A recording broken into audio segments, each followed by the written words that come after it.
Welcome to the What Really Happened radio show. The history the government hopes you never learn. Here is your host, Michael Rivero. And aloha, America. Welcome to our show here today. It is Thursday, May 14th, 2015. Sure happy it's Thursday, sure happy it's Thursday, sure happy it's Thursday. And we have got a lot of stuff to talk about today. And Don is in our control room, and the phone lines are open, 877-300-7645, 877-300-7645. Quick program note, in our third hour today, Michelle Rosen will be bringing us up to date on the latest developments in the Tylenol murder case. And it is an important piece of history to study because it informs us that this idea of corporations, media, and government lying to us to protect profits is nothing new. It's been going on all along. And Michelle is launched a Kickstarter project. She's trying to get funding to make a documentary. And there's some other developments we'll be talking about. Now, before we get into the international news and economic stuff, I want to step back here to this Amtrak accident. This is apparently the deadliest train accident in the United States in the last 7 years. And it's underscoring there are issues with the railroad system. Now, according to the engineer's lawyer, the engineer that was driving this train says he cannot remember the crash. It's completely blanked out. He remembers waking up, reaching for his cell phone to call for help. And it is now documented the train was traveling more than twice the speed limit on that stretch of track.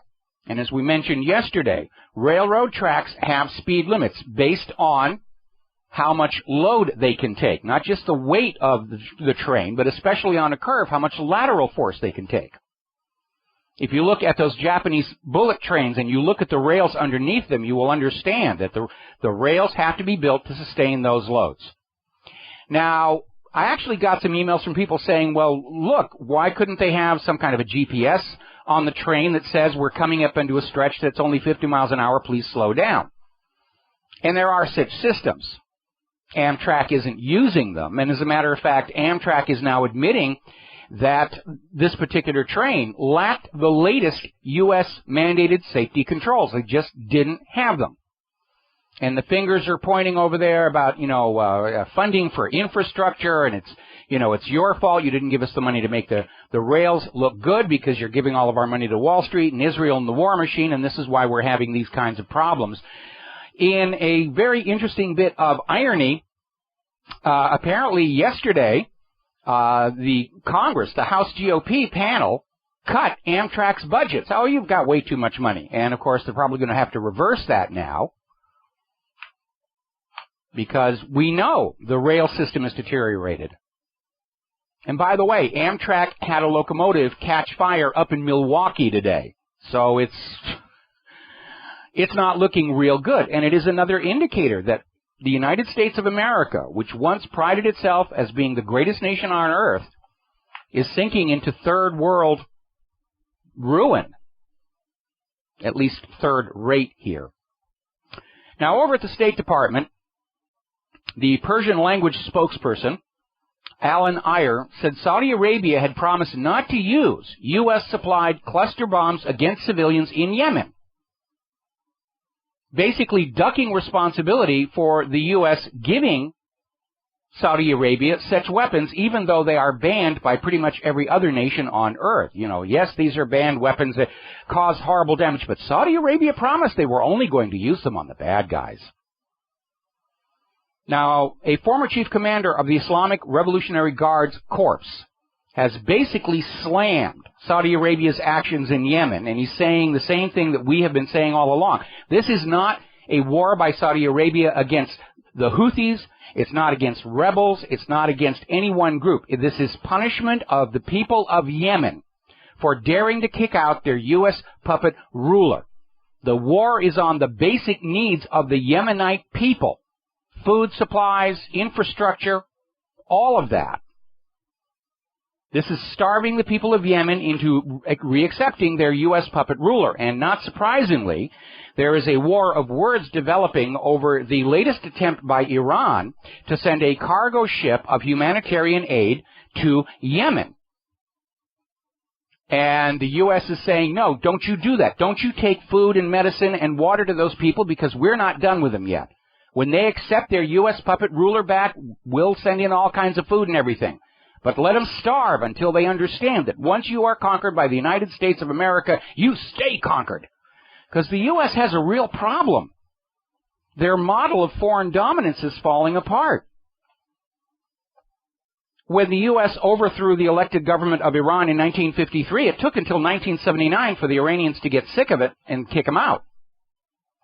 These days, we're seeing these conquered nations with their U.S. puppet rulers. They go a year, maybe 2 years, and the people rise up and say, enough of this nonsense. And this, of course, is making the United States look very bad in the eyes of the rest of the world to deny the delivery of humanitarian aid to the people of Yemen. Now, up in Great Britain, we're already seeing the ramifications of David Cameron's electoral theft, because more and more people are coming to understand that's exactly what happened. David Cameron did to Great Britain what Britain did to Scotland during the independence referendum.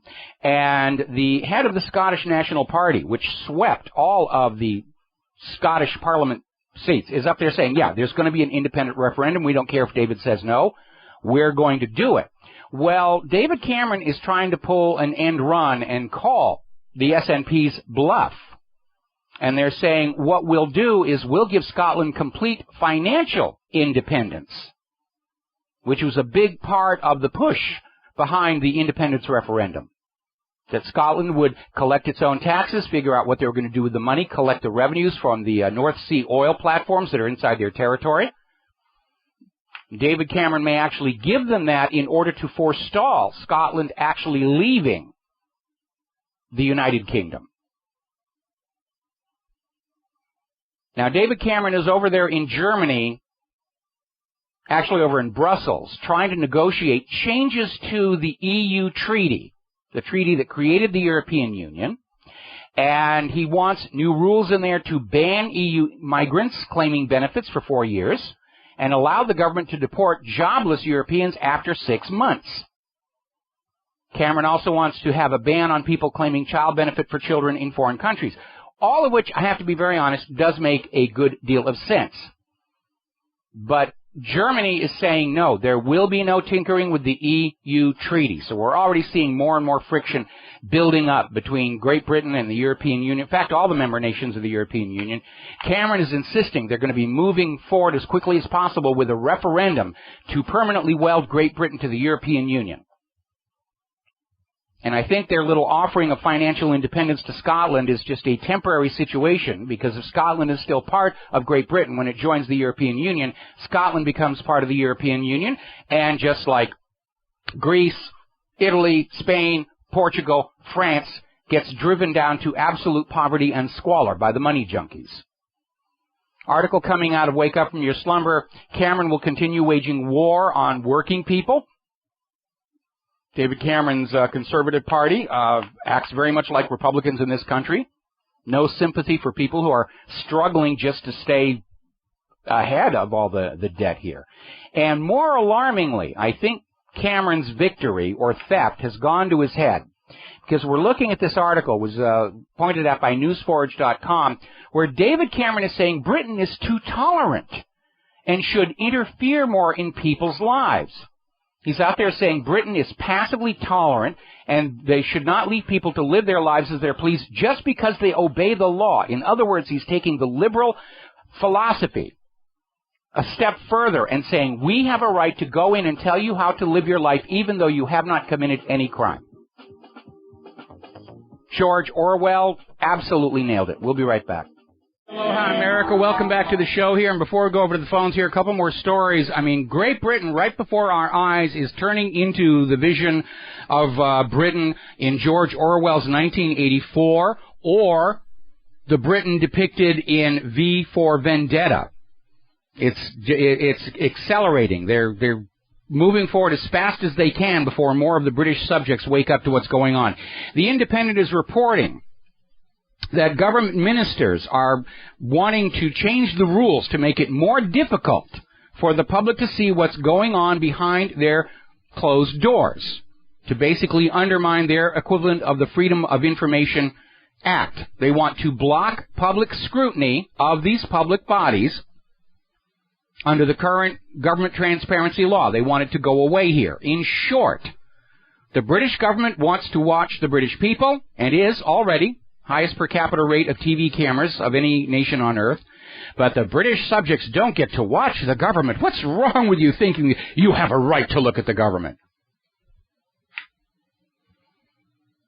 Even more alarming, new British law could criminalize politically incorrect opinions and target radicalization. This is being reported on the BBC.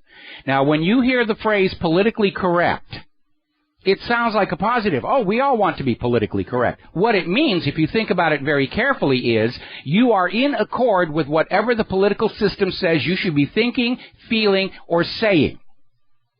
That if you are straying away from the official line, oh, now you're politically incorrect, and that's what this new British law is going to target. Anybody who's got an opinion that is not licensed by Her Highnessness will be prosecuted. And apparently the Tories are now trying to undermine Britain's Human Rights Act, plunging headlong into dictatorship because they don't know what else to do to perpetuate their wealth and power as the economy starts to implode. All right, we're going to take a phone call here. John in Barbados, aloha, welcome to the show. What's on your mind? Hello, Michael. You stole all my thunder with V for Vendetta. Well, sorry about that. I wore the T-shirt for it, just special today here. Well, V for Vendetta portrayed a small Tory member who eventually took control of the country. But more importantly, what I'm seeing is there's huge opposition to this elective dictatorship. If you consider that the average number of voters who went to the polls was about 63% in each constituency, and David Cameron won 37% of that 63%. Well, he claims to have won it. He claims to have won it, but we're seeing all these reports about mishandling of the postal votes. We know about the people who did my show, John, my show. We're getting all these reports about postal ballots that were never delivered, ballots that did not have all the candidates on them, huge boxes of postal ballots suddenly materializing just before the deadline at the counting centers, a couple of boxes of ballots that were discovered uncounted after the election was over. This election lacks credibility. And frankly, given that all the polls before the election were insisting that Cameron and the Tories were going to take a pounding, you have to be very suspicious about whether this election was honest or not, and at this point, I don't think it was. No, I can tell you how it was done, Michael.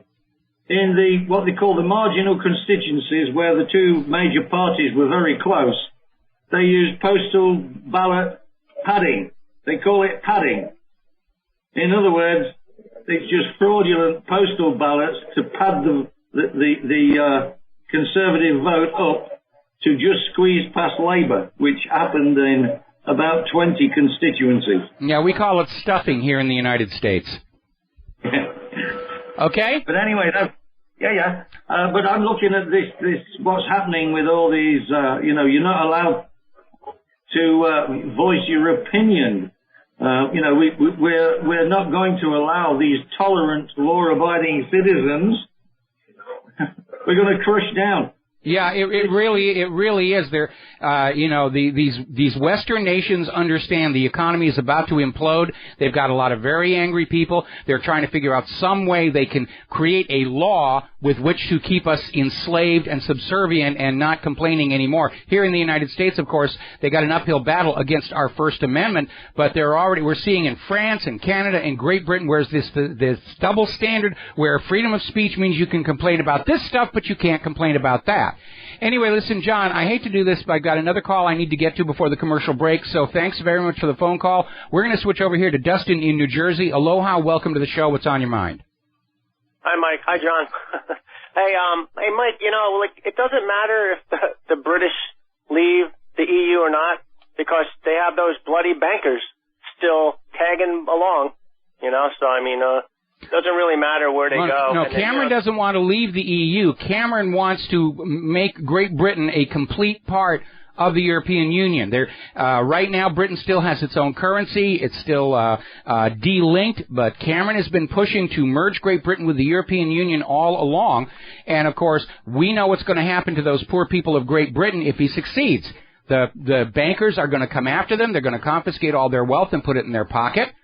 We are seeing the completion of the private central bankers' plan to enslave the entire world to hopelessly unpayable debt as a means of control. They're bringing back feudalism. The bankers own all the land owns the people. You do as you're told. The whole thing with David Cameron, I mean, I don't know. The whole British people, I mean, that's pretty much a welfare state, just like the U.S. So, I mean, they're definitely a debtor nation, just like we are. And, no matter what they do, they're not going to escape being a debtor nation. They don't make, what does England make? I mean, it's a welfare and a warfare state like we are. Every nation enslaved to a private central bank is a debtor nation because the way private central banks are designed deliberately creates more debt than money with which to pay the debt. And that debt grows and grows and grows and grows until it crashes the system. The bankers come in with more of their ink and paper, buy up all the hard assets for pennies on the dollar, and they sit back and say, well, we did it. We own the planet here. And you will conduct your lives and live your lives and come and go by our leave. That's... And, Mike, I saw on RT or Sputnik about how Greece was surprised about Russia asking them to join the BRICS. So I guess that story is probably true then. Well, I've seen it being echoed all over the place. The original source was supposed to be Bloomberg. It's not on Bloomberg's website, but Bloomberg is not denying it either. I could understand why financial interests in this country would most assuredly not want that news to get out. Probably on the same level as Greece missing a payment. Dustin, thank you for the call. Got to let you go. Got to take a break for commercials. We'll be right back. Aloha, America. Welcome back to our show here. Now, the boycott, divestment, and sanctions movement is taking off across the globe, and it is having an impact on Israel's businesses, especially those operating in the illegal settlements in the occupied West Bank. And Israel is now trying to counter that. Now, remember, those settlements are illegal under international law. In many cases, these businesses have simply stolen the land on which they are operating their businesses. But in Israel's view, hey, that's okay, and you are not allowed to object to how we put this product on the store shelves. And so they've embarked on a program of going to friendly governments around the world and demanding that laws be passed to outlaw boycott, divestment, and sanctions, even though boycotts are a recognized form of nonviolent protest.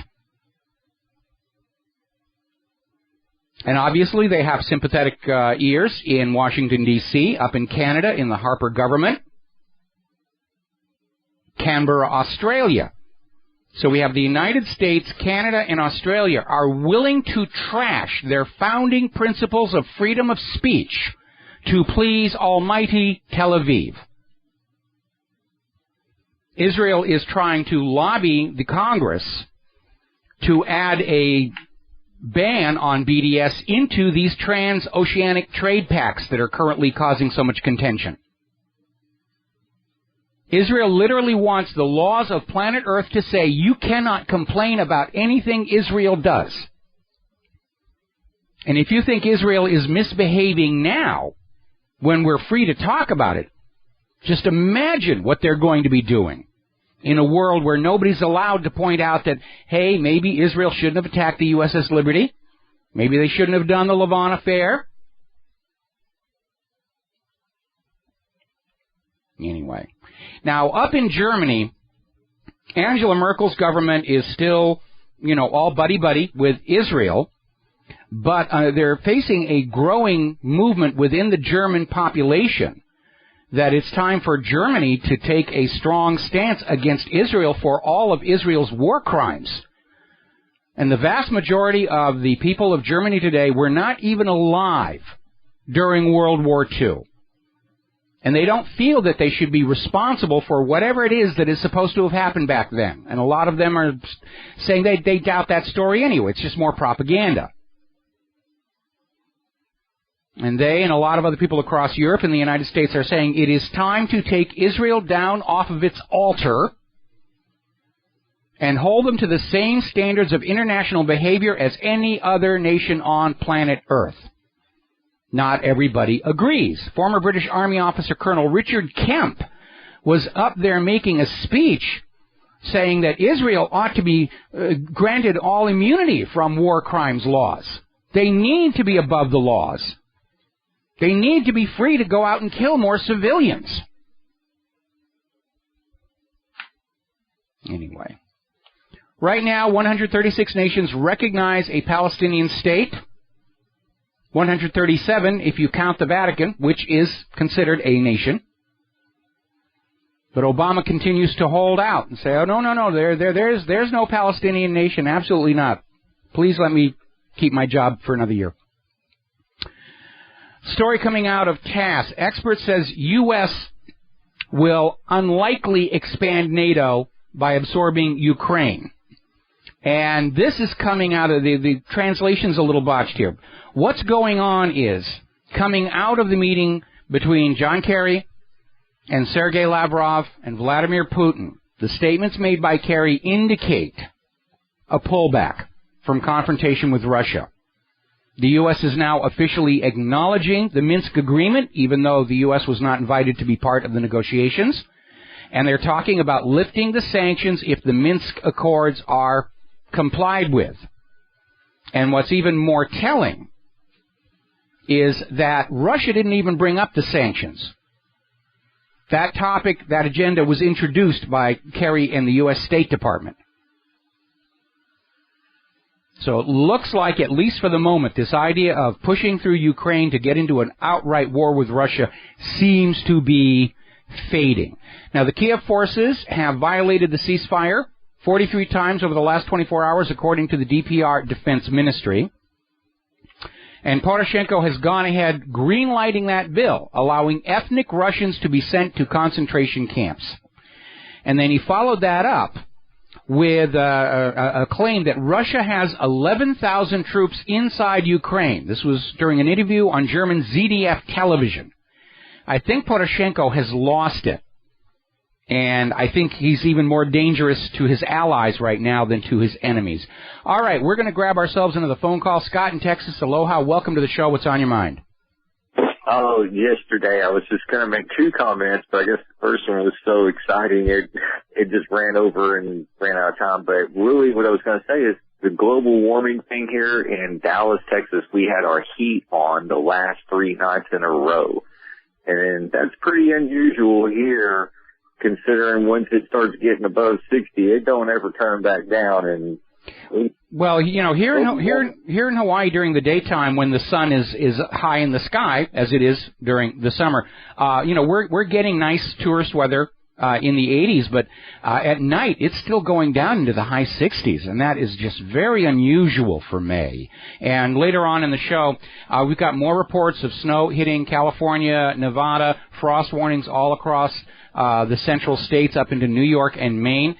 We're only a few weeks away from the official start of summer, and we're still seeing this weather. And still the carbon Nazis are out there screaming, no, this is the hottest year on record. This is the global warming is out of control. You've got to agree to pay your carbon taxes right now. They're almost hysterically shrill about this, and we know what's really going on. The U.S. government is flat broke. They are absolutely flat broke. They're in as much trouble right now as Greece is. You're just not supposed to know about it, and they're trying to find some way they can take more money from you under any excuse. It's a carbon tax, it's an air tax, it's a water tax, it's whatever. And the plan is going to fail. For the same reason Greece is in trouble. The people of the country are out of money. We have no more left to give.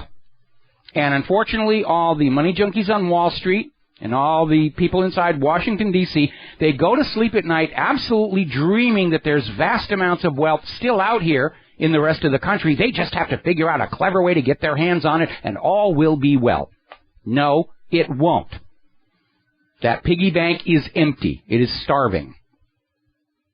Well, the people of the world are finally waking up, and I am so glad. And all we got to do is just keep spreading the word. So just keep it up, and we'll keep tuning in. And that's why they're panicking. You know, only politically correct speech will be allowed. You're not allowed to criticize this. You're not allowed to do this. You know, we've got to keep all of our operations secret. You can't go up against corporate. I mean, look how fast they're trying to move their agenda forward. And all they're succeeding in doing is calling even more attention to the fact that that's what they're doing. This little slow boiling the frog thing isn't working. They just took the frog and threw it right onto the fry pan. Yeah. Well, hey, I appreciate it. Just keep on them, dog, and we'll keep listening. All right. Well, thank you very much for the kind words, and we're going to keep on doing it until a better future opens up for the next generation. Now then, the Russian Emergencies Ministry is delivering more humanitarian aid to Donbass. Apparently, the president of Burundi has been overthrown. Was trying to go for a third term, and it looks like he was taken out by a coup by his military commanders. Still waiting for more details about that. We got to take a break for commercials. We'll be right back. Hi, America. Welcome back to our show here. Now, we have over the years mentioned many times that some of the states of the United States are not legally so. And in particular, here in Hawaii, up in Alaska, there were irregularities about the statehood process for Texas, Ohio, California. Our government loves to cheat their own rules to get what they want, access to resources. The U.S. government has formally apologized for the illegal annexation of Hawaii that put it on the road to becoming a state of the United States. They feel really, really bad about that. Not going to give it back, but they feel really bad about that. They put on their frowny face. Well, Alaska and Hawaii are representatives of both these groups, are on their way to the United Nations to raise the issue about the legality of the colonization of Alaska and Hawaii by the United States of America. Now, being here in Hawaii, I've been in touch with the sovereignty movement. We've had some of those people on the show here. And up until recently, the United Nations kind of ducked the issue because, again, under the Universal Declaration of Human Rights, people have a right to self-determination. And governments are supposed to follow the rules in treaties. And pretty much every step along the way from the illegal annexation to final statehood, the U.S. broke the rules. They broke their own law. They broke treaties they'd signed with other countries. And the people of Hawaii and Alaska are saying, looking at what the mainland is doing and how they're heading downhill, they'd like to cut loose. We had this banker from HSBC saying the economy is like the Titanic with no lifeboats. Well, Alaska and Hawaii are ready to be lifeboats. We're already outside anyway. And so standing on the letter of the law and binding treaties at the time, there are a lot of people here in Hawaii who think we ought to go back to being an independent republic. And apparently now the United Nations is having to basically say, yeah, there's a legitimate issue there. Now, there's a lot of propaganda going on around about how, if Hawaii becomes independent, they're going to start eating the white people and all the... No. All that will change is the flag on the flagpole. And the U.S. will actually have to pay rent for these military bases they have on the island, which they don't pay for now. They've all got golf courses for the officers on them, too. All righty, let's see. Free trade run amok. More and more people are getting more and more information about these Trans-Pacific Partnership, the Transatlantic Trade and Investment Partnership. These are classified documents. In fact, Senator Barbara Boxer was told by a guard at the Congress that she could not write down notes during a presentation of what this trade agreement is supposed to be about. That's how secret it is. But a lot of it is leaking out, including global ban on GMO labeling, Israel's demand to have a global ban on BDS, transfer of sovereignty from nations to corporations. And that one is a really difficult situation because it basically mandates that every country that signs these treaties agrees to be bound by the laws of the other nations. What an absolute confusion, Gordian knot that is going to be. But it would basically allow Canada to come in and challenge U.S. laws, U.S. banking laws, for example. You could have the European Union suing the Federal Reserve for failing to bail out European banks that were too big to fail. This is a transfer of control over the nations to the hands of corporations. Rollerball for real. And this is a huge step backward for human civilization. Because nation states, as corrupt and evil as they can be, have to be responsive to the needs of their civil population to some extent. Now, that was a step forward from the theocratic state, where rulers just did whatever they wanted because they were answerable to the imaginary playmate in the sky. And it didn't matter what the people living under them did or suffered because it was all God's will. And the rise of the nation state accompanied demands by the people that they have a hand in the rulership of their nation, which led to the Magna Carta and eventually the Declaration of Independence, the Constitution, and the Bill of Rights. But now they want to take us back to government that doesn't serve the people but serves a new god, money. They're literally dragging our civilization back to a new dark ages of theocratic rule. Because remember, banking is not a science. Banking is a religion. It's an arbitrarily crafted set of beliefs imposed on the people that benefit the clergy, in this case, the bankers. You will believe that interest is sacrosanct and mandatory. You will believe the money is supposed to flow this way. I'm a private central banking heretic, by the way, if you hadn't noticed by now. Let's see. Moving on down here. Press TV has interviewed Ian Williams with Foreign Policy Focus in New York, basically saying it is time for sanctions against Israel. Now, BDS is a de facto group of sanctions already starting to take effect, and obviously Israel is concerned about that. So Israel is vulnerable to sanctions, far more so than Russia and Iran, I might add.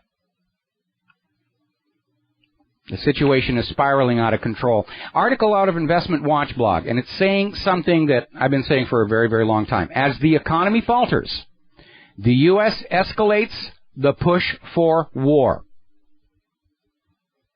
Because if the economy implodes and they don't have a villain to blame it on, then the American people are going to say this is all the fault of Wall Street and their lackeys in Congress. It's their fault. Get out the tar and feathers right now. The U.S. needs a war to try and reset the economy, or at least to distract everybody from it. Because, hey, that's what worked the last two times. Crash of 1907, get into World War I. Crash of 1929, get into World War II. Crash of 2008, and look how many nations the United States has invaded, drone-struck, bombed. Third time's the charm out there. Now, I think with the fallout from Kerry's meeting with Lavrov and Putin, I think possibly the thinking in Washington, D.C. is they've waited too long. They don't have much time left before the economy starts to really come apart at the seams. And when it happens, it's going to go fast. And they can't get the war going with Russia. Putin may have told Kerry point blank, we're not going to bite. You know, we're not going to be your villain on which to blame your self-created economic problems. You're just going to have to deal with it. So, of course, the U.S., unable to ratchet up a war with Putin, is escalating friction with China. And the Wall Street Journal was out there saying that this U.S. gambit over these islands in the South China Sea risks open conflict with China, which is what the U.S. could use. Oh, it's the fault of China the economy's coming up. Those gosh darn bad Chinese, blame them, hurt them. We are not to blame for all of this stuff that's going on here. Now, if you look at a satellite photo of these islands in dispute. There's nothing there. Now, supposedly there may be some oil and gas underneath. A couple of different countries claim those islands as their territory, including China, and I think Vietnam is another one. But not the United States. The United States does not actually have a claim to these islands on the other side of the planet. It's just a convenient excuse to poke that dragon, to try and get something going before the economy falls apart, so they've got a scapegoat. It's not our fault the economy is terrible. It's the Chinese. It's the Iranians. It's whatever. It's the space aliens. They're desperate enough to try that one again here. But if we go back to the VE Day parade in Russia, where the president of China was sitting right next to the president of Russia, they're sending a message. War with one is war with both. And that is something I hope the military planners in the U.S. government understand. We can't win that one. And maybe cooler heads will prevail. And I know it's a terrible choice to have to choose between a nuclear world war and a major global financial crash, but I think global financial crash is going to be rougher on the money junkies than on us. Whereas a nuclear war, that's a bad day for everybody. So we're going to take a break for top of the hour news, and we'll be right back. And aloha, America. Welcome back to our show. Hour number 2. The phone lines are open, 877-300-7645. Now, Britain is out there huffing and puffing over the fact that 2 Russian Bear bombers got close to Britain, and Britain had to send up a couple of warplanes to glare at them, make stink face. And they're trying to make it look like this is another Russian provocation, but then further down in the article, almost to the bottom, Britain admits that the bombers were in international airspace, which they're allowed to go. But they're out there still trying to say, Russia's bad, Russia. You will believe us when we tell you Russia's the bad guys. We're the good guys. Speaking of Russia, I think another indicator of Poroshenko's mental state is apparently he floated the idea that Russia should completely forgive all the debts of Ukraine. Just write it all off. I think it's very rare when we see Putin rolling on the floor in laughter.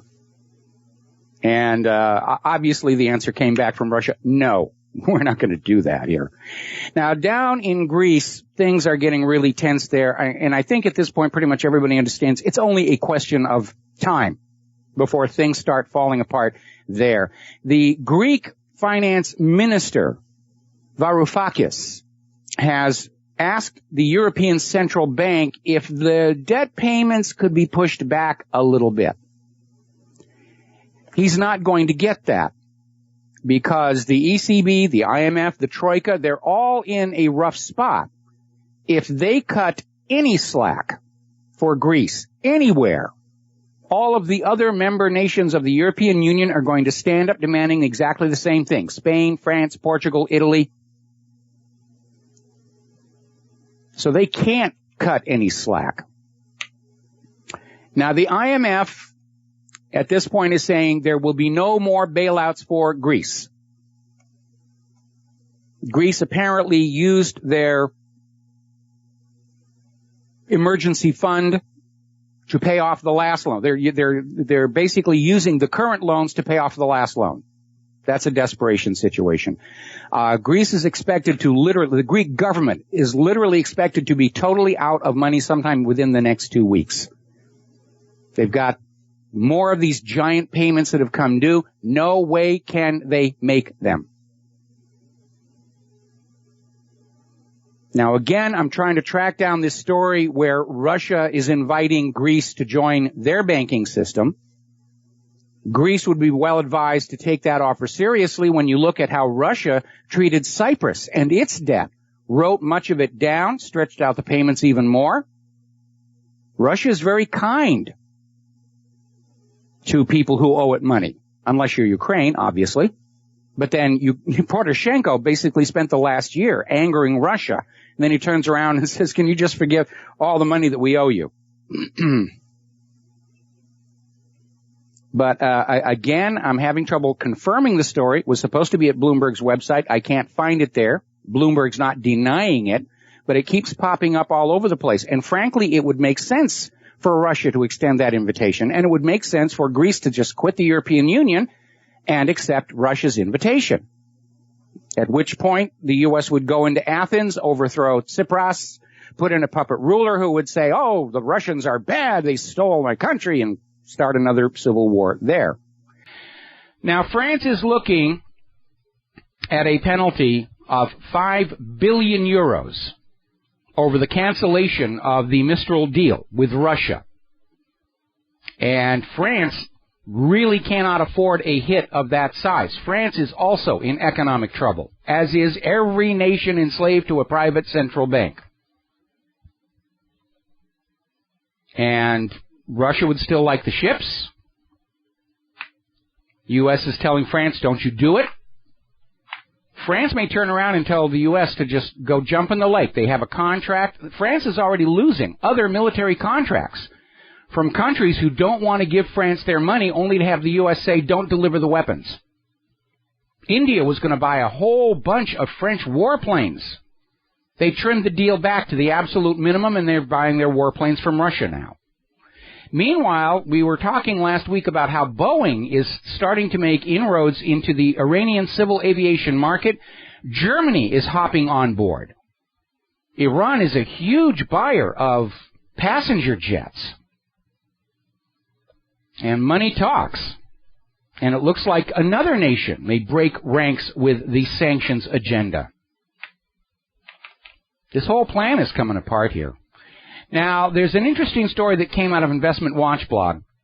The president of the European Commission is out there screaming a warning that financial experts in London will deliberately try and crush the euro if Greece leaves the Eurozone. I don't think so. Great Britain and the Eurozone are already too tightly entangled to be able to do that and survive it. I think what they're getting ready to do is look for somebody to blame when the euro crashes if Greece leaves the Eurozone. Because if Greece leaves, the dominoes are going to fall. The downside of these large unions, downside of globalism. And the Eurozone is going to blame London. Oh, we were doing just fine here, where, all of our people love us up here in Brussels, and it's those gosh darn British people. They're getting desperate out there. They're just trying to cast the blame any way they can. And remember, it is a common feature of politicians, rich people in general, anybody in a position of power. They are not the kind of people to take responsibility for their mistakes, errors, and wrongdoing. They'll always take credit for good things that happen, even if they had nothing to do with it, and they'll look for somebody to blame for the bad things. That's what the essence of political ladder climbing is all about here. Apparently, Australia is moving ahead with a planned tax on savings accounts. It's been proposed. Some reports say it's being implemented. Others are saying, no, not quite yet, but it's definitely on the horizon there. Experts are warning that the $76 trillion global bond bubble is about to explode, and we're seeing yields start to spike in a very suspicious pattern here. Now, just for those of you who are keeping count, the total global debt now stands at $230 trillion. That's 3 times the annual GDP of the entire planet. Now, that $230 trillion that the private central bankers are saying you owe us doesn't exist. It never did. It is the accumulation of all those 11th marbles I have been talking about for the last couple of years to rule the world with unpayable debt. And that is what the unpayable debt is at now, because $230 trillion. The private central bankers just print it up to lend it into circulation. You're not allowed to print it up to repay them. Strikes me as a little unfair, I think. Another story out of Investment Watch blog. At the risk of excess repetition, the U.S. is obviously losing the currency war and will soon be forced into a new offensive, which means negative interest rates. Another alarming story here where the laws in various countries, including the United States and Canada, are being changed to make it legal for your bank to bail themselves out with your money. Remember, last November, the U.S. law was changed to redefine a bank savings account holder as an unsecured investor in the bank. So when the bank goes bust, the bank can legally grab your money to help settle its debts, with derivatives now at the top of the creditor pile and your account holders at the very, very bottom. We'll be back after these words from our sponsors.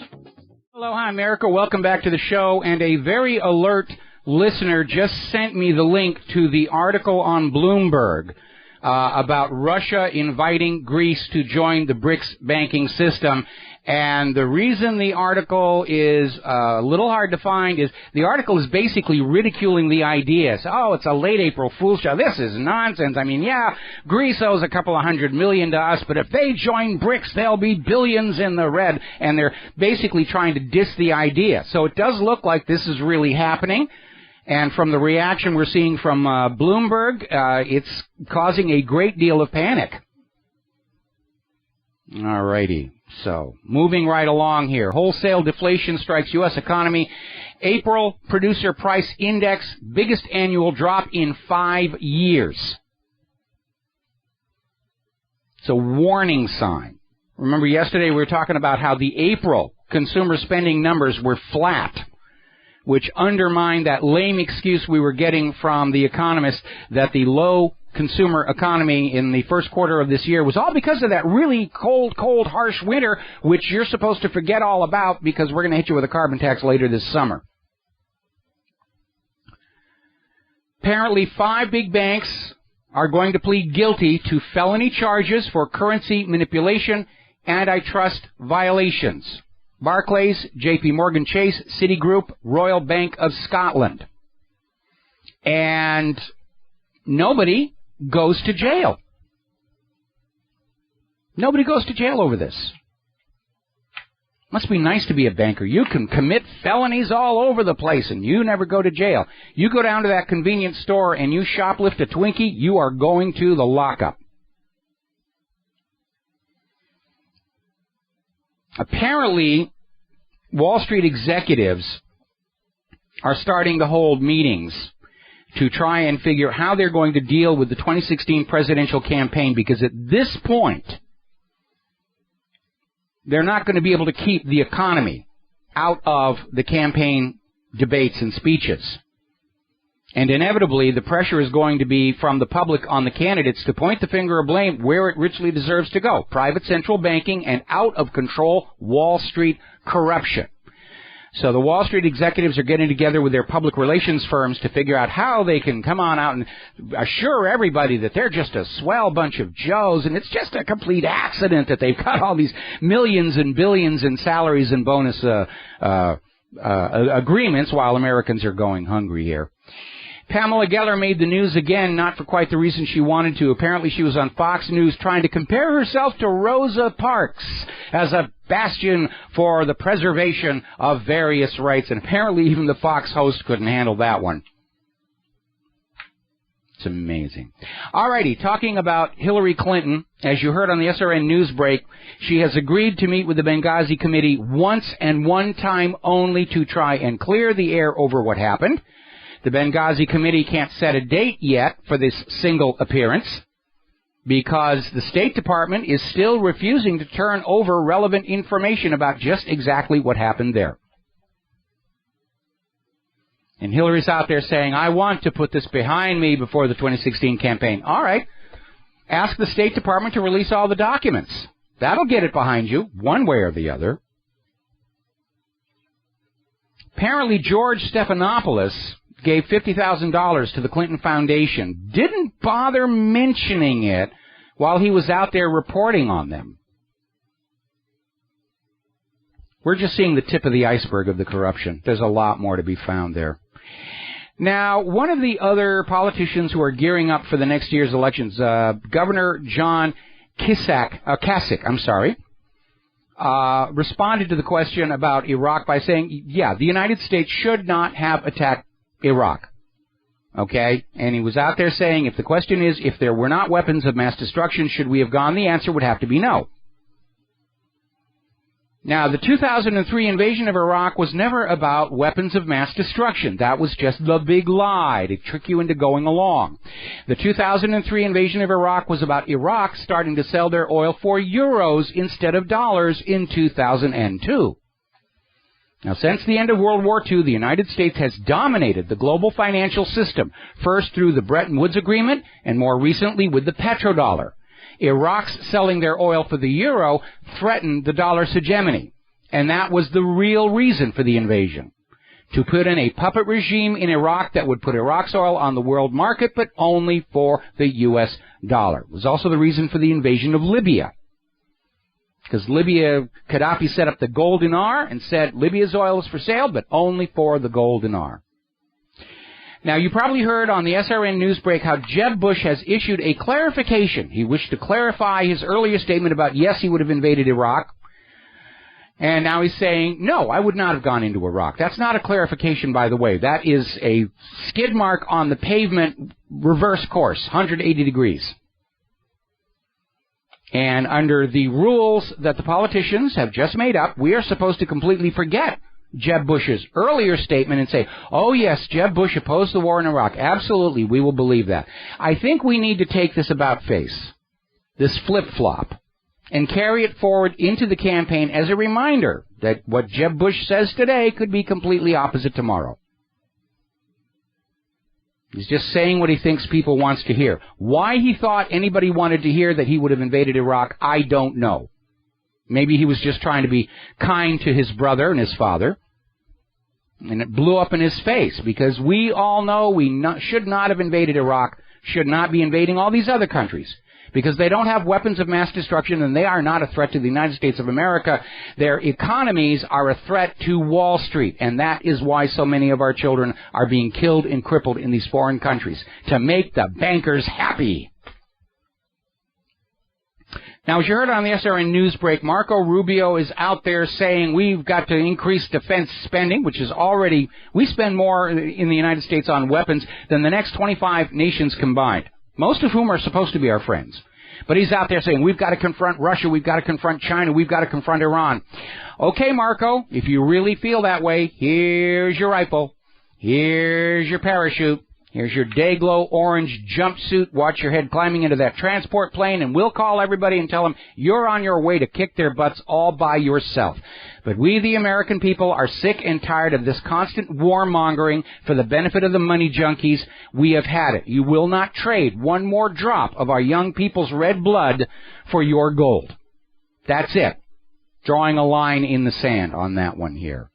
Meanwhile, we're getting a report that Obama is ordering the U.S. military to actively recruit from among the illegal immigrants pouring into this country and offering them an expedited path to citizenship in exchange.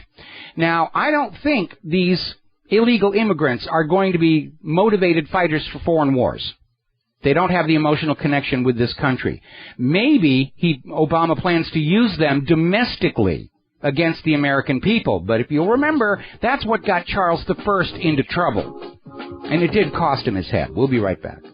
And aloha, America. Welcome back to our show here. And we're looking at this article that we linked to over at Freedom Outpost listing 1,063 documented examples of Barack Obama's lying, law-breaking, corruption, cronyism, hypocrisy, waste, so forth and so on. Quite a track record, even for a U.S. president. And we have to remember, that's the normal state of being. Politicians lie to you. Corporations lie to you. The corporate media lies to you. And, as a confirmation, we have this interesting story that came out of RINF.com, where apparently Barack Obama was very unhappy with Fox News. And apparently Obama made a comment. Quote, we're going to have to change how our body politic thinks, which means we're going to have to change how the media reports on those issues, end quote. In other words, Obama just admitted the U.S. government controls the corporate media to decide what you're going to be shown and how it will be shown to you. in order to manufacture your consent, which is why the corporate media is losing audience and the independent media is gaining it. Perhaps validating Obama's comment, NBC, which earlier in the week had basically confirmed the substance of Sidney Hersh's limited fallout over the raid that got Osama bin Laden, nudge, nudge, wink, wink, say no more, has done a U-turn and basically pulled back and said, no, we didn't have independent confirmation after all, pay no attention to that whatsoever. So obviously somebody at the White House called somebody at NBC and said, you will change the story. And by the way, have you noticed on the corporate media talking about Jeb Bush and his comments about Iraq? They're all using that term. It's a clarification. No, it isn't. It is a complete about-face, a hard reversal. And nobody in the corporate media has the gonadal tissue to stand up and say, yeah, he just flip-flopped completely on this. Oh, no, it's a clarification. He's clarifying his previous position. No, he completely changed his mind here. Now, we're getting some interesting news here out of the privacy issue. And there was an article over in the New York Times. The headline reads, House votes to end NSA's bulk phone data collection. And for people who stop at the headline, they say, huzzah, huzzah, huzzah, we've got our privacy back. Not exactly, okay, because what this bill does is it puts the burden of saving all of this bulk phone data back onto the telecom companies, the private sector. In other words, your privacy is still being invaded.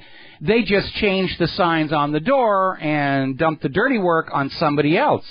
So the government can say, we're not saving your data anymore. The phone companies are, and they'll give it to us when we ask, but we're not saving the data anymore. And in any event, it doesn't matter what laws the Congress passes. NSA is going to do what NSA is going to do. They always have. They have been violating the laws and the Constitution and the Bill of Rights all the way back to the 1980s and the Echelon Project. Now, over at the House, where they're debating whether or not they're going to extend the USA Freedom Act, the House Committee, the Rules Committee, just voted to not allow any additional amendments to the bill. And it's going to the floor this afternoon, may have already done so. They wanted to keep out any possibility of amendments that might limit the spy powers. So forget about the New York Times telling you bulk data collection is over. No, they're just moving it around in the hope that you won't see where it is. What they're trying to do is lull all of you into a false sense of security, that your communications are private again, so that you won't take steps to protect your data about your new business project, your new product idea, Aunt Mary's top secret chocolate chip cookie recipe, from the prying eyes of the government, which has a track record of stealing business secrets, even from the American people, for their own profit.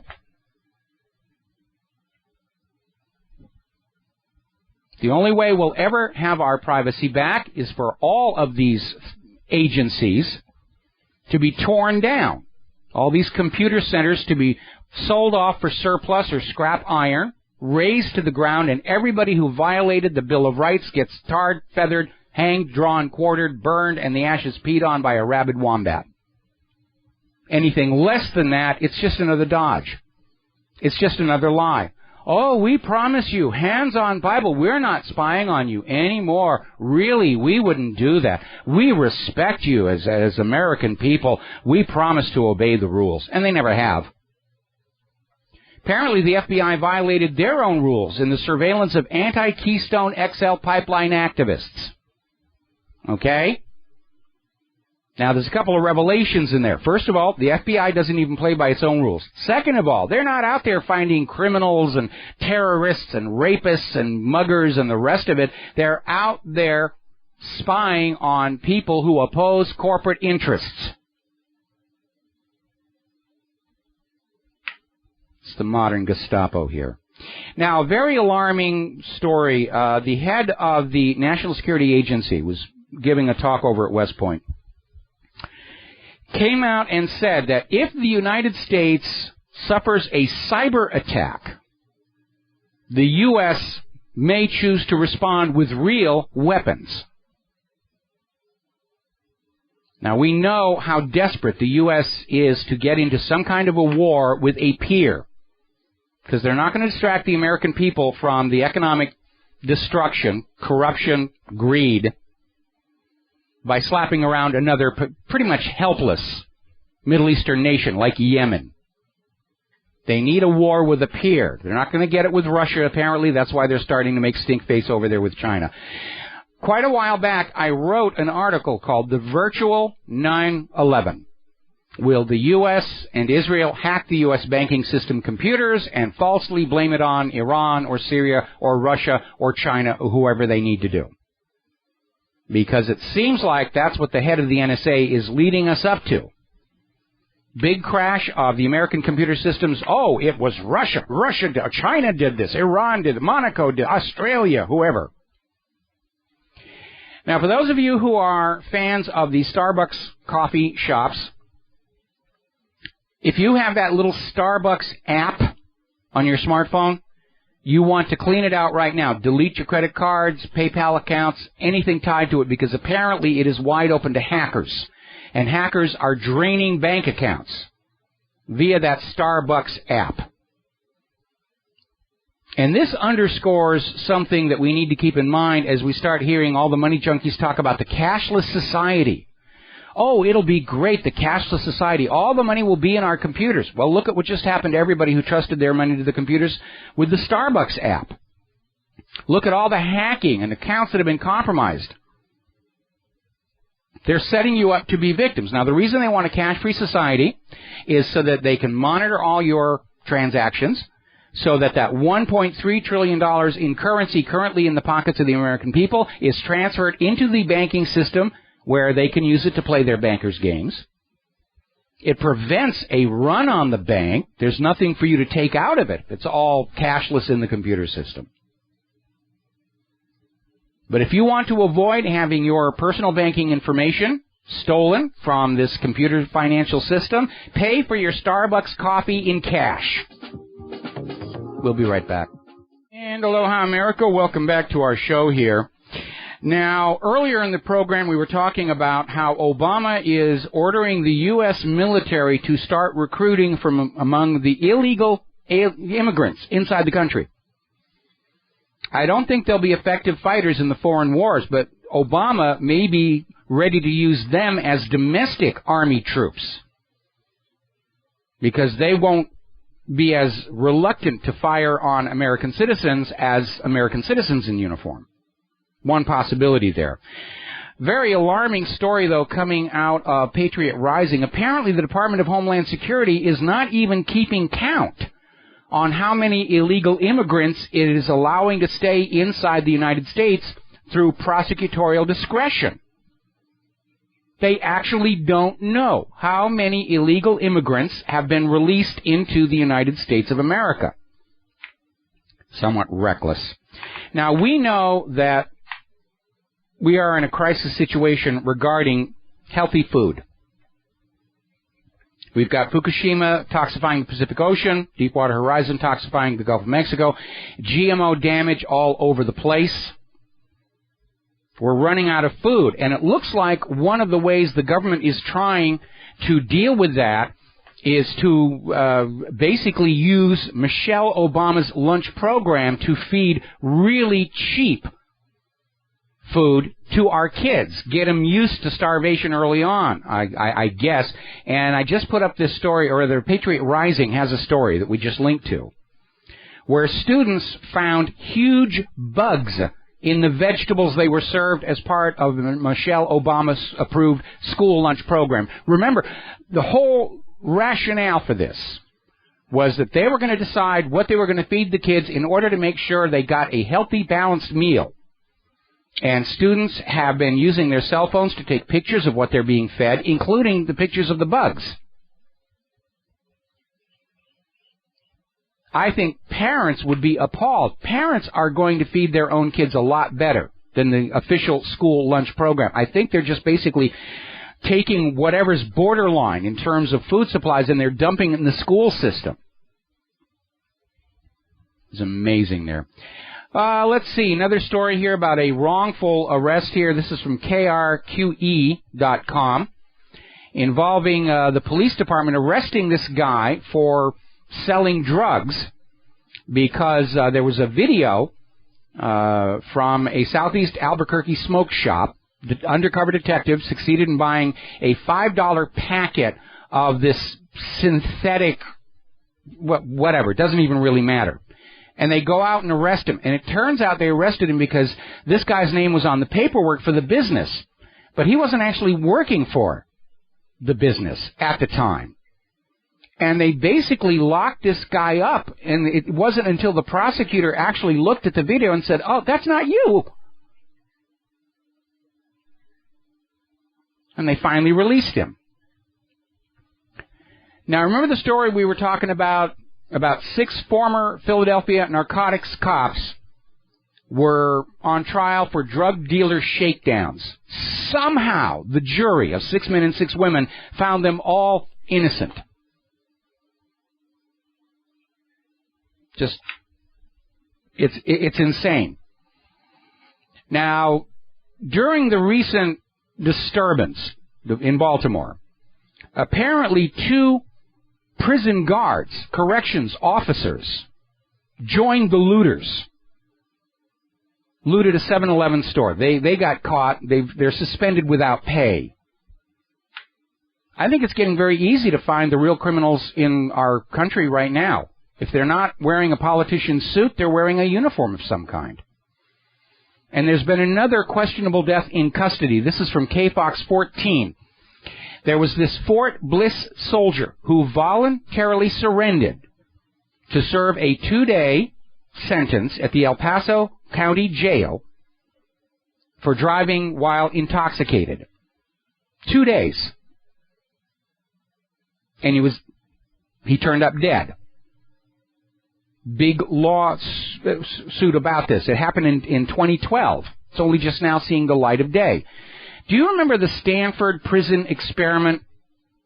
This was a very newsworthy experiment done by Stanford Psychology, where they were going to study the psychology of prisoners, and guards.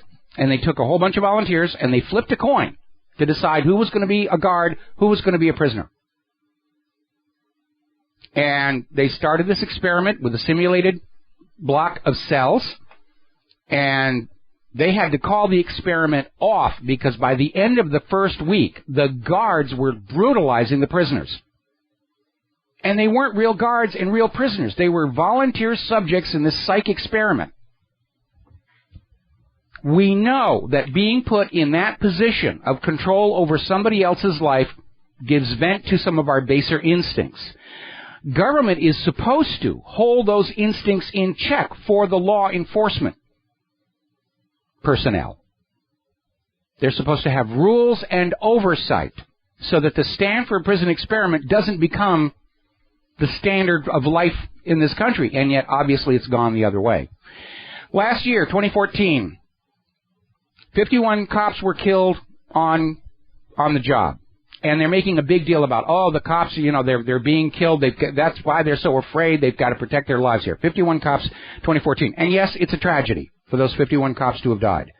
But at the same time, same period of time, 1,100 citizens killed by the police. It is out of control here. Apparently, let's see, over in Palm Beach County, the state attorney cleared an officer that was charged in the shooting of an unarmed 17-year-old with Down syndrome. The deputy said, "I was afraid he was going to hit me. He's coming right for me." The traffic cameras showed a completely different story, and the state attorney said, we're going to let him go here.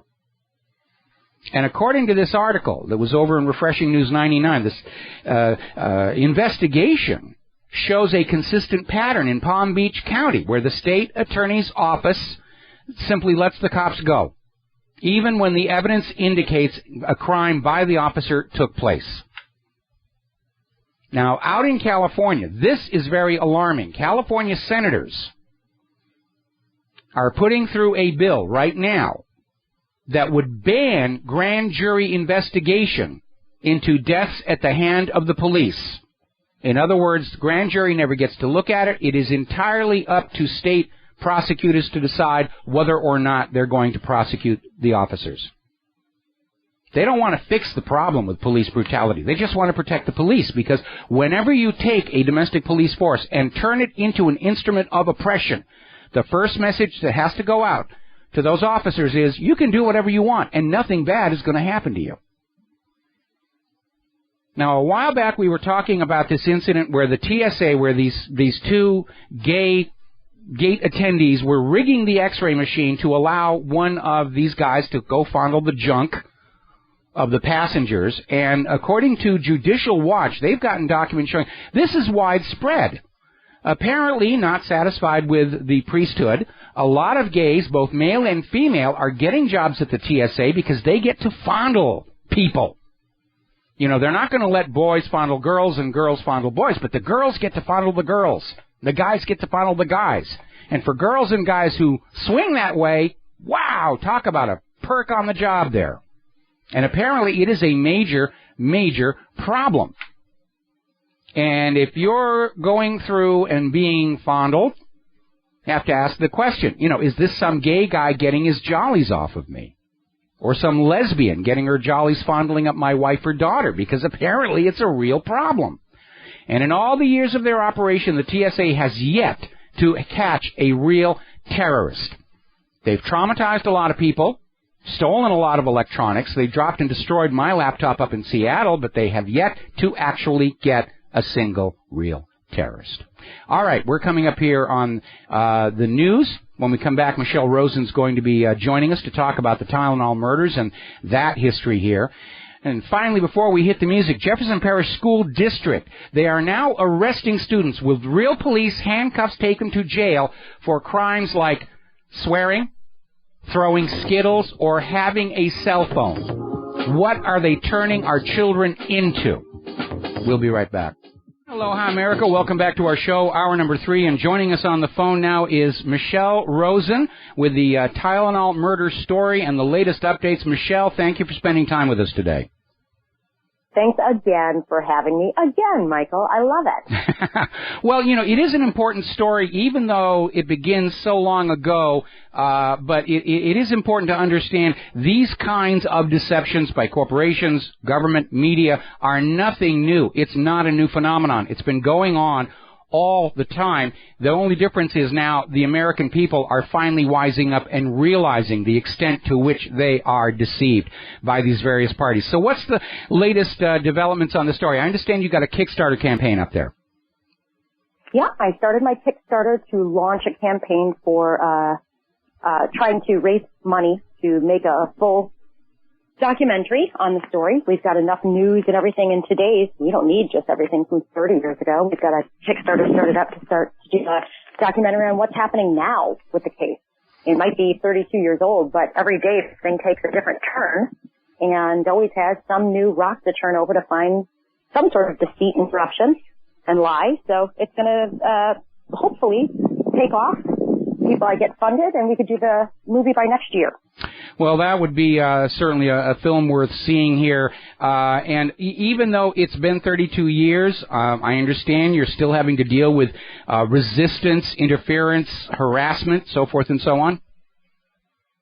I really wouldn't call it harassment, but I would definitely say roadblocks. Roadblocks are where you turn, whether it's trying to even get answers from the police department.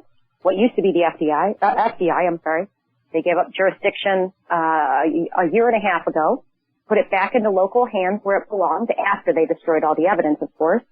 But even I thought once it went back to local, we'd be getting, some answers, something, anything to have new eyes on. So not only do we have that, no answers from the police department. I can't tell you that. It's active. I can't tell you that. Continuously. Freedom of Information Act completely rejected, forms completely rejected. And when I went to go do this Kickstarter campaign, the Tylenol murders on Kickstarter, I went to go do that, and I thought, what better way, if I can't get any answers over there, what better way to go straight in the middle of the crime scene, get a couple billboards in Chicago, and put what really happened, TylenolMurders.com. And I didn't get blatantly in writing to say, we can't run this. It was told to me it would not be in Johnson & Johnson's interest to not run this, and never heard from them again. And those billboards were supposed to go up Monday and Tuesday of this coming week. And they're not up. This was planned since last June. No, this was been planned since Imagine my shock. June. Imagine my shock. Well, you know, we know that the large corporations do use their advertising budgets as a weapon. Out in California, during the run-up to Prop 37, the GMO labeling bill, Monsanto openly went to all the newspapers and all the TV stations and said, if you do not come out against GMO labeling, we will not advertise with your company any longer. And that is a very, very real threat. Monsanto has tremendous power. I mean, there was that big stink over the synthetic bovine growth hormone story where Fox News fired these reporters for refusing to lie to make Monsanto's product seem like it was safe, which led to a lawsuit which ended with the appeals court saying that because there is no law requiring the corporate media to be truthful with the public, the owners of corporate media can order their journalists, their prostitutes and correspondents to lie to the public, and if they refuse, they can be fired legally for refusing to lie to the public. So you have these two billboards that you were putting up there, and I understand from our earlier conversations that the ad agency was sort of less than clear about why they were running into interference. Apparently, at one point they said they had to be approved by somebody in the government before they could be allowed up, and then finally they came back. Needed FBI approval. Needed FBI approval. I said, wow, I didn't know that the FBI had now branched out into advertising. Well, that raises the question, did the FBI approve all of Pamela Geller's hate-mongering anti-Muslim ads that went up there on the buses and everything? I think they pick and choose, Michael. I think the message is what matters. I don't think they do it on all of them. I think they pick and choose the messages that will not be out there for people. Understandable, kind of, with the FBI thing was just because the fact that she didn't know enough about what I was doing and making sure it was not interfering with their work. I reassured her that, yeah, but the FBI let this case go. The FBI does not have jurisdiction in this case. Therefore, you know, under the rules, they should have nothing to say about the billboard. But again, in the end, I suspect we don't have anything in writing. But I suspect that this was more about preserving ad revenues from large corporations than it was anything to do with the FBI.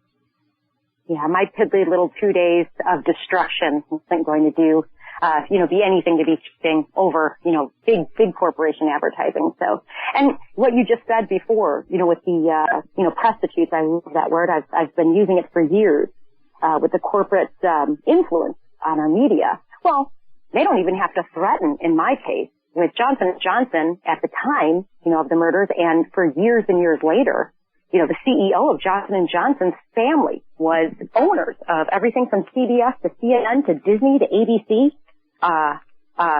Ted Turner, everything was so linked back to this guy that it didn't take any threatening. It was, hey, this is promotion of this story we're going to tell, and it's going to be a lie, and we're just going to keep going with it. And for those of you who are just now coming into the story, this is all about the Tylenol poisonings that killed a lot of people, including Michelle's mother. And the official story that we got was that somebody was going into the stores and tampering with the Tylenol and putting the poison in there, which is why now today all of us have to deal with all these little extra safety seals. The plastic gets under our fingernail, and what they were covering up was basically Johnson & Johnson's potential liability because the poisoning actually took place inside their distribution. And they just got together and said, we're going to say it's some nut out there in the supermarkets, and then we're not liable and we can't be sued. That's right. That's right. And so with that upper hand, feeding that story from day one, it's very hard now, 32 years later. I've been doing it for 6 solid years, but 32 years later, that lie's been told so many times, and it's such an old story. It's very, very hard to explain. But people always say, but why would they do that? But why? Why would they just pay? They paid hundreds of $millions in marketing after the crime to recover. They could have, just paid this off, said I'm sorry and everything else. It's like, you don't understand corporations. They don't want to ever back down. They'll pay the fine. They'll do whatever they need to do, but they're not going to admit guilt, and nobody's going to be held accountable. So that's that. You don't want to tarnish the beloved brand, would you? That's basically it. Yes, they didn't want to have to go to civil court and pay lawyers' fees and settlements to the families of the victims, but mostly it was about if it came out that the poisoning took place inside Johnson & Johnson itself, people are just going to stop buying those products, even the baby shampoo.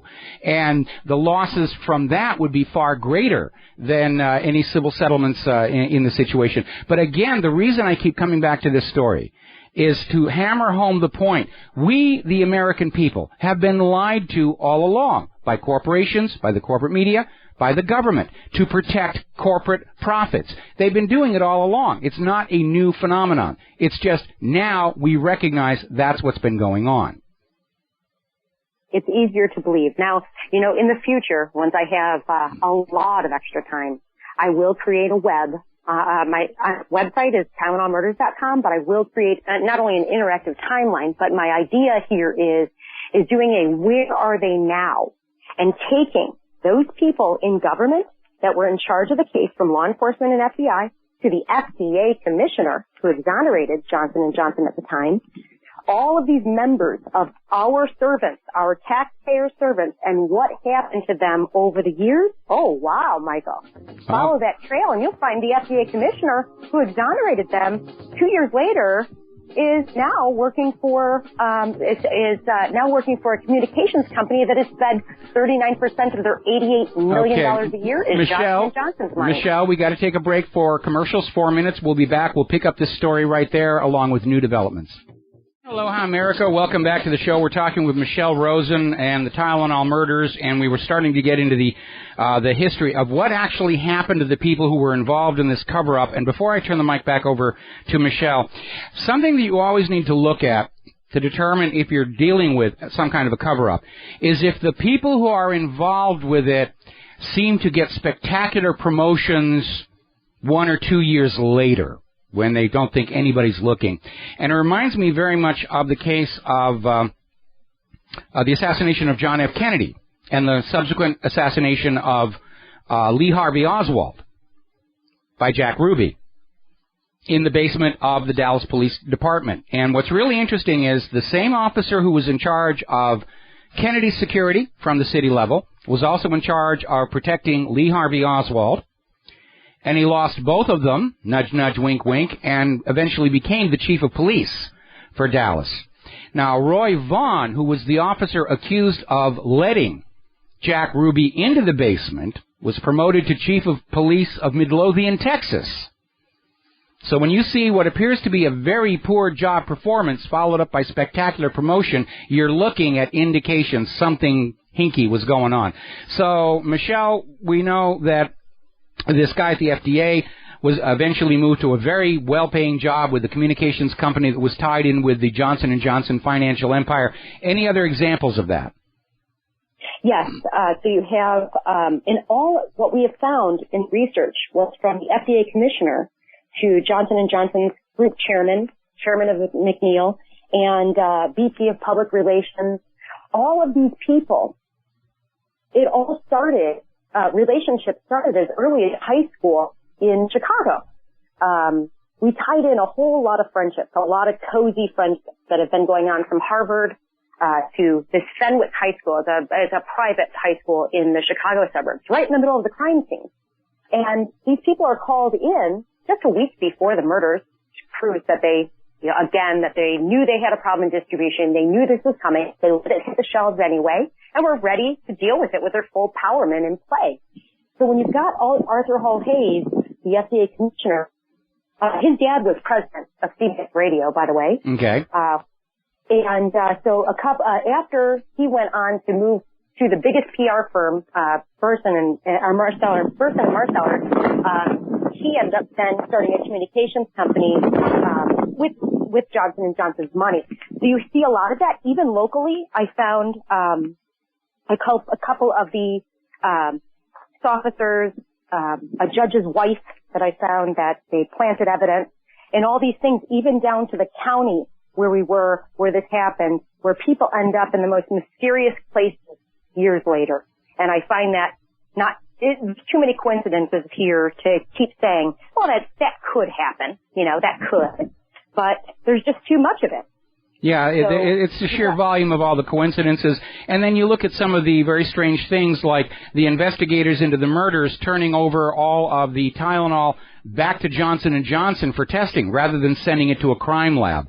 And when have you ever heard of that? When in history only in this one case. Corporation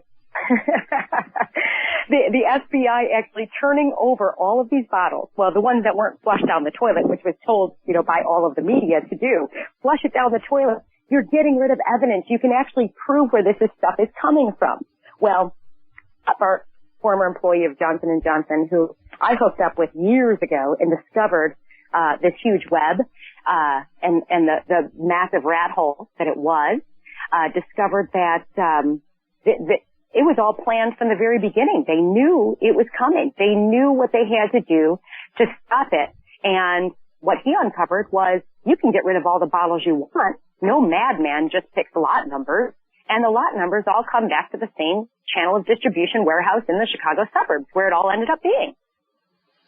So that is one thing that is absolutely ignored by the media. They act as if it's manufactured, and so because you had different manufacturing plants, Round Rock in Pennsylvania, you had these different manufacturing plants, they rest assured public this didn't happen while we were making it. But what they missed was not including all of the chain of distribution and how many different spots this stopped along the way before it gets on your shelves. And what we found was the last stop of repackaging and distribution in the Chicago suburbs was where every single one of these bottles came through. Okay, now we've got about 3 minutes left before the end of the program. Is there anything new that's developing? Any new information that's surfaced? Nothing besides we can't tell you that. They act like there's big things going on. It's just going to be somebody else wrongfully accused.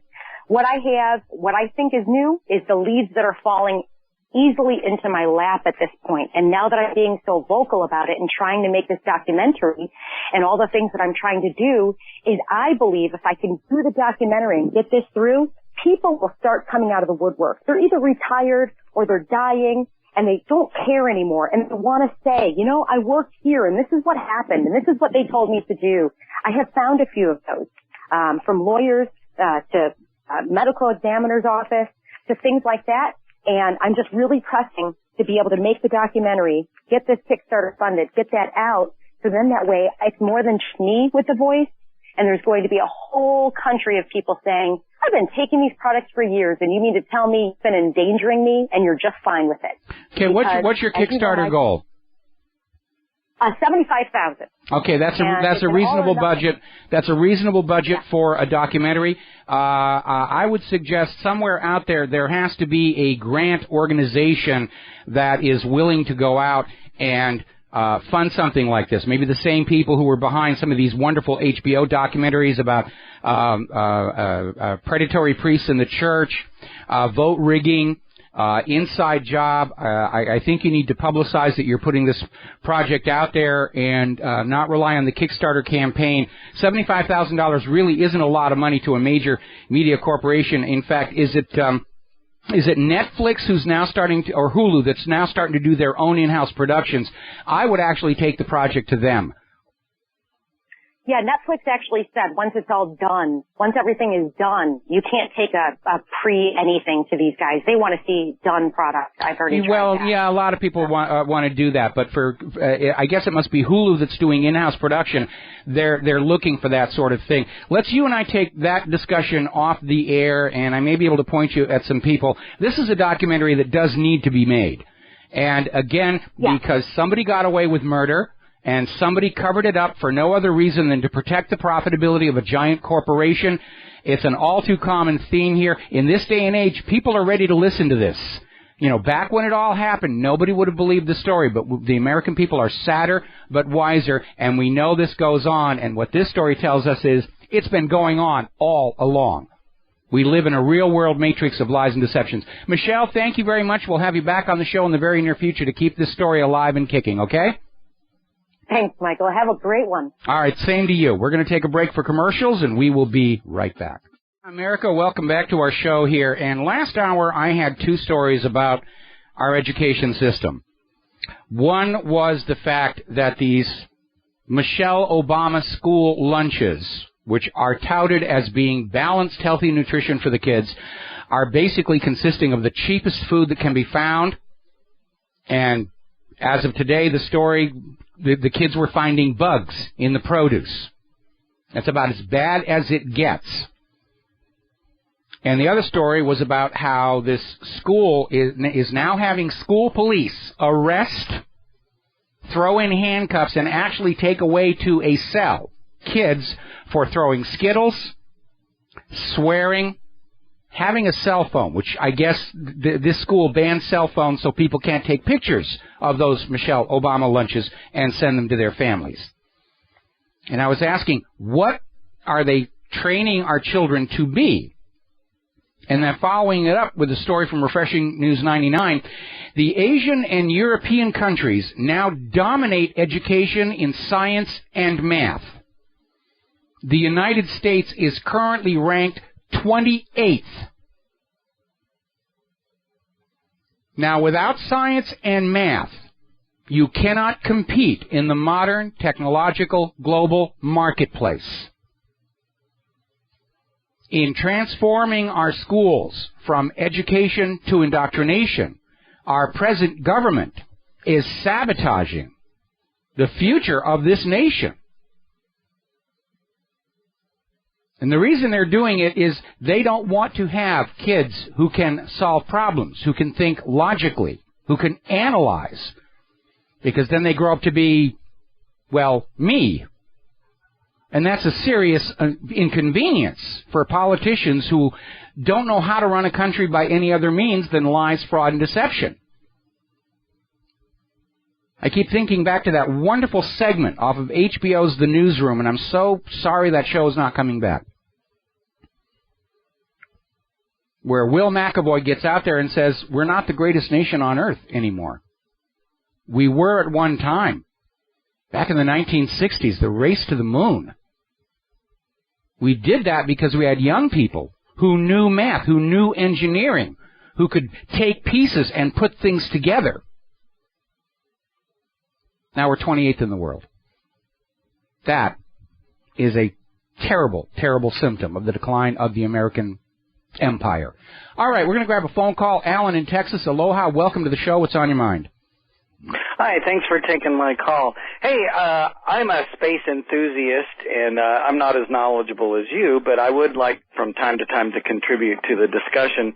And I want to kind of follow up on what you were talking about the other day when Russia was talking about pulling out of the International Space Station, building their own new cosmodrome, and focusing on Mars.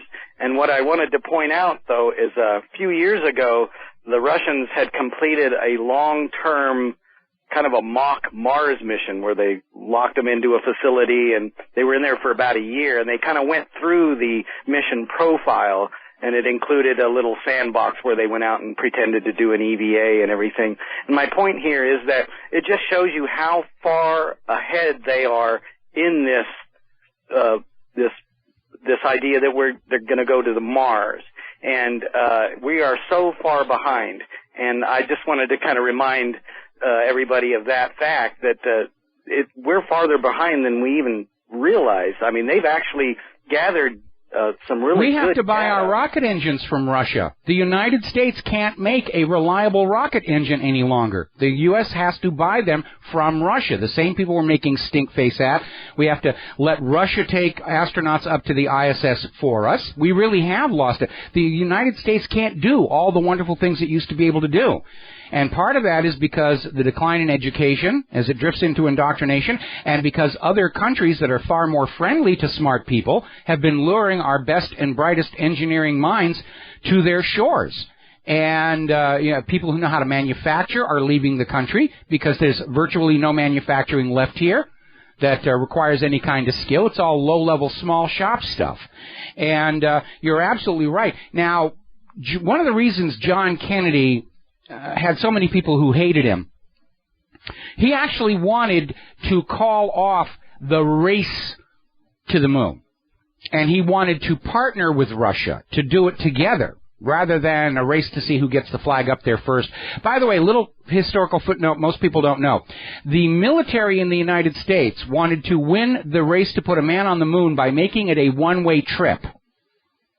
They'd find some volunteer who was willing to die on the moon, just get him there, let him walk around, have the picture sent back home, and then suicide, and that would be it. And that's why every time Kennedy went out with his speech about the race to the moon, he always included the phrase, and return him safely to the Earth, because he was under tremendous pressure to approve this one-way mission, which wouldn't have really sat well with a lot of people, but that's the way the military thinks. Right now, one of the things NASA is doing right is they've come out with this new electric space propulsion system.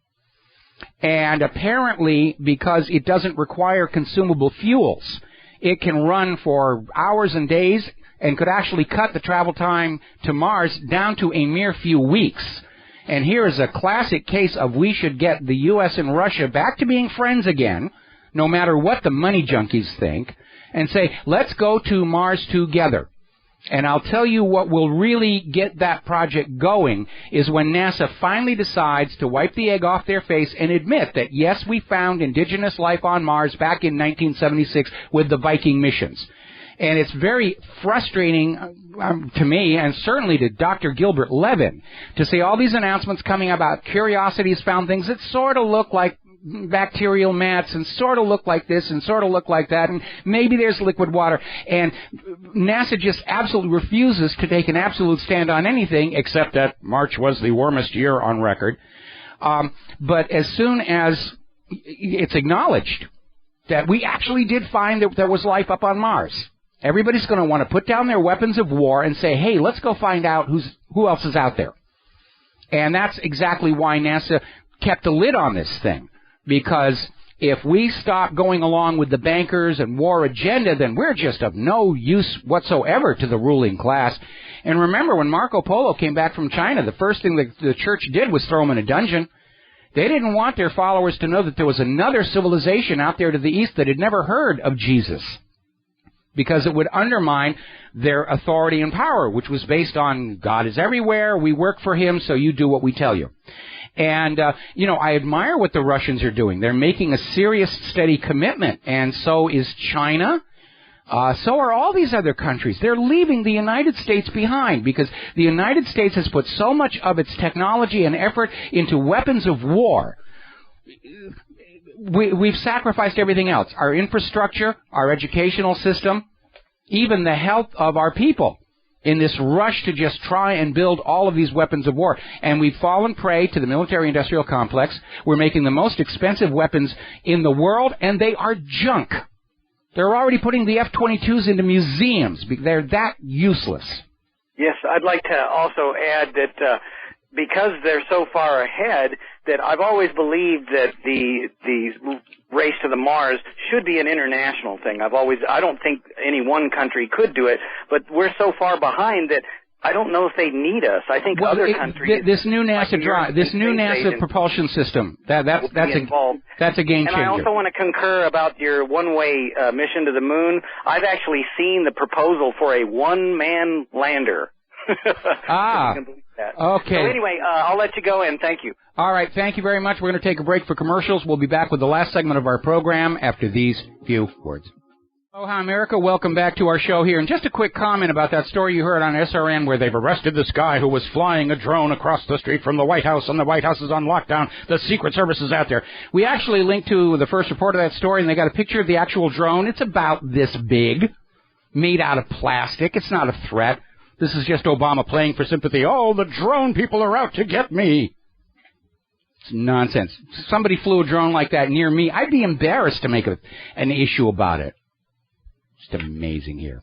All righty, so real quick, get caught up on human-caused global warming. Storm to bring wind, snow, rain to southern Nevada Thursday and Friday, today and tomorrow.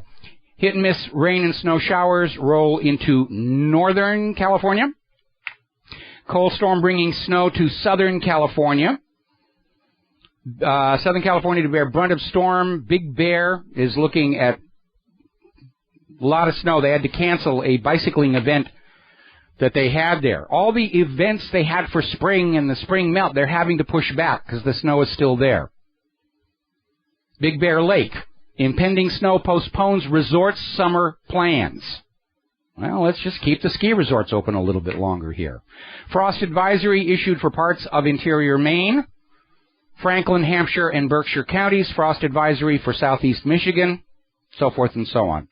Now then, we're beginning to see internet censorship appear, and not just for the issue supposedly of hate crimes. There is a building story over this mother who was at a rally promoting the labeling of GMO, and she took pictures of her children holding signs. Her children happened to be both autistic. And Facebook took the pictures down from her Facebook account and apparently has shut her account down. Because we can't have pictures of autistic children protesting GMO. That will offend Monsanto. We can't have that here. Now, over in California, Nestle CEO Tim Brown was asked if he'd consider maybe reducing the amount of water they're taking out of the ground to put in their bottled water. He said, absolutely not. In fact, I'd increase it if I could. Well, Tim, the first thing you might want to do is get your paperwork up to date, because Nestle is taking that water out of the ground on the basis of a water permit that expired 8 years ago. Now, I have a suggestion for everybody in California. Drink your water out of the tap. Do not buy any more of those bottles of water on the shelves, because you're paying something like 20, 30 times for the water there that you get out of the tap. That's how you're going to do it. Just drink the tap water. In theory, it's supposed to be safe. We know some parts of California it isn't. Maybe that was part of Nestle's plan. We'll just have our friends over here throw a bunch of toxic waste in the water, and when the water is too toxic to drink, we will sell our filtered, pure, healthy water for a 600% markup here. Another psychiatrist has come forward saying that SSRI drugs are based on fabricated medical myths. Now, SSRI stands for Selective Serotonin Reuptake Inhibitor. And apparently more and more psychiatrists are coming out and saying it doesn't actually work. Blocking serotonin reuptake doesn't actually do what it's supposed to do. It's a myth. And there's a lot of fraud out there. Remember, the guy who actually invented the term attention deficit hyperactivity disorder, shortly before he died, he went public and said it's a made-up, fictitious disease to help us sell more pills, because that's what we're in the business of doing. You know, a real cure of a disease would be more important than sliced bread. But not finding the cure is how we buy the butter. Somebody sent me that as a cartoon here. Now, we know that medical mistakes are killing 400,000 Americans every year. There's another statistic here. This is from Pravda. Psychiatric drugs are killing 500,000 elderly people in the West every single year. And apparently, according to the study, doctors and caretakers in these homes are overprescribing these antipsychotic drugs, just trying to keep the patients calm. And they're getting up into toxic levels. It's all about the money.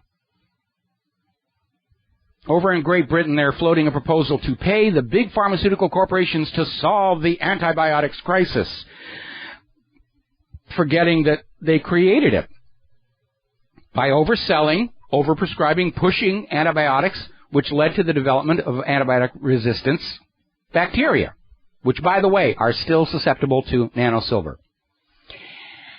Now, the federal government has introduced a bill in Congress, the Vaccinate All Children Act of 2015. Of course, it's for the public interest and for the greater good. No, it isn't. It's because the government is making tens of billions of dollars every year off of vaccine excise taxes that were supposed to go into the vaccine injury fund, but the vast majority of it's being spent as general revenues.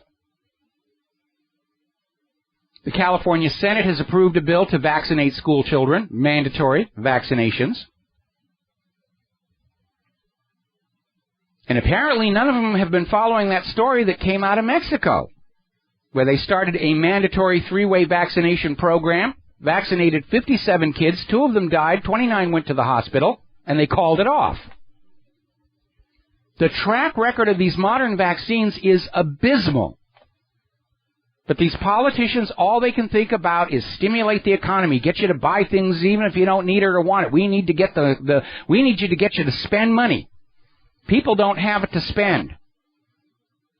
And the government has no business coming in and forcing us to take medicines we don't feel we need or want, especially with the track record of harm that they are causing.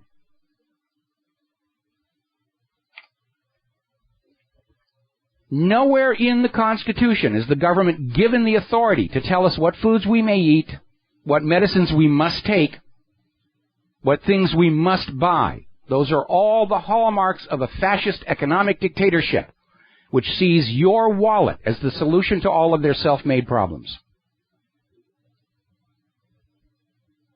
And we're seeing these corporations going out of their way to remove from your choice natural organic food, water collection on your own property. The goal is to get you dependent on them to maximize the amount of wealth they can take from you.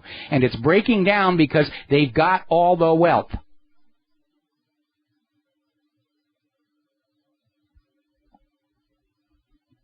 And they can't see it. They can't see past the end of the spreadsheet. They can't see past the next quarterly report. They can't see past the next bonus check.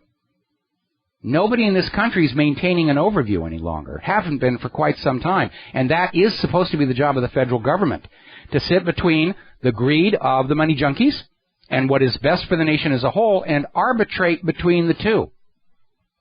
Our government has gladly sold its soul to the money junkies. And they're on a course of actions which must end in absolute collapse. But they cannot admit error. They cannot admit wrongdoing, mistake. They cannot change course. We saw that with Obamacare. We saw that with human-caused global warming. They have a somewhat inflated sense of their self-importance and infallibility. Whom the gods would destroy, they first make proud. There's a reason why that's such a popular saying throughout history here. Let's see, another former lobbyist for Exxon DuPont has come forward saying that, yeah, he was paid to lie about toxic chemicals publicly as part of this front group, a trade group that was masquerading as a public interest group, but they were actually being funded by the corporations to come out and say, hey, this stuff is okay. It's all about the money. You live in a real-life matrix. It surrounds you. The Matrix has you, Neo. There's the music. Time for me to get out of here and get some animation work done, pay a few bills around this place. We'll be back tomorrow, Friday, here on the Genesis Communication Network. Until then, stay safe, stay informed, stay skeptical. Go ahead, get angry. You deserve it. We'll be back tomorrow. Aloha, America.